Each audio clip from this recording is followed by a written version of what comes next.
चाणक्य ने एक बात कही थी कि कोई भी राष्ट्र बाह्य रूप से असुरक्षित हो और आंतरिक रूप से उसमें अगर उपद्रव हो तो राष्ट्र अराजक कहलाता है, और अराजक राष्ट्र बहुत शीघ्र समाप्त हो जाता है। यानी अराजक राष्ट्र की स्थिति वैसे ही होती है जैसे आज आप पाकिस्तान की स्थिति देखते होंगे।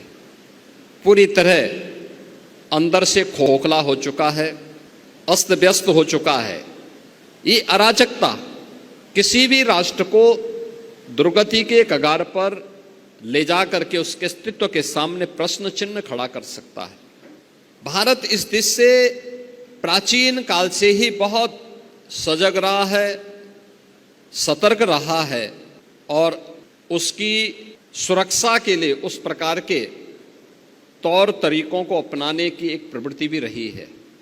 वैदिक कालखंड से ही हर भारतीय को इस बात की शिक्षा दी जाती है कि धरती हमारी माता है, हम सब इसके पुत्र हैं। माता भूमि पुत्रो हम पृथिव्या।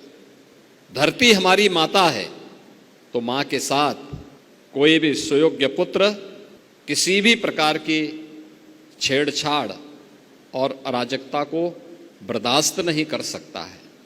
कोई भी पुत्र नहीं कर सकता है। अगर भारत की आन मान और शान के साथ कोई दुस्साहस करेगा तो हर भारतवासी उठ कर के खड़ा होगा। और यही तो प्रभु श्री राम ने हम सबको कहा था।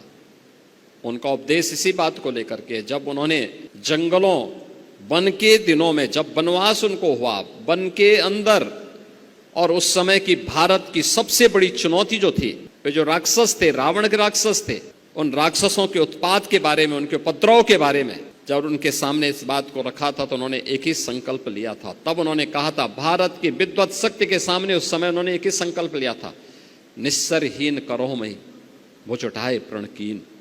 यानी एक ही प्रण किया था कि मैं इन राक्षसों को पूरी तरह समाप्त करके इस धरती को राक्षस विहीन करूंगा। ये राक्षस विहीन करने का मतलब उन उपद्रवी तत्वों को जो हमारी राष्ट्र की सुरक्षा में सेंध लगा रहे हैं, इनसे अपने राष्ट्र को मुक्ति दिलाऊंगा। यह संकल्प राम राज्य की आधारशिला बनी थी।